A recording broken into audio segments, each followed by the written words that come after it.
I'm just returning from the research library at Harvard Medical School, where I've been reviewing the most groundbreaking study. It was published in Nature, which is one of the most prestigious medical journals in the world, and it was led by two leading scientists from the National Institutes of Health, the NIH. Now, what they've just demonstrated is truly revolutionary.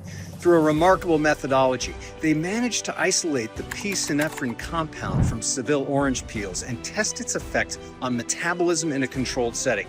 After just 1 week, the men and women in this study experienced a 51% increase in fat burning, with zero changes to their diets and exercise routines. And after 6 weeks, participants showed an average weight loss of 21 pounds, all without being told to limit their intake of sugars or carbohydrates and without increasing their physical activity.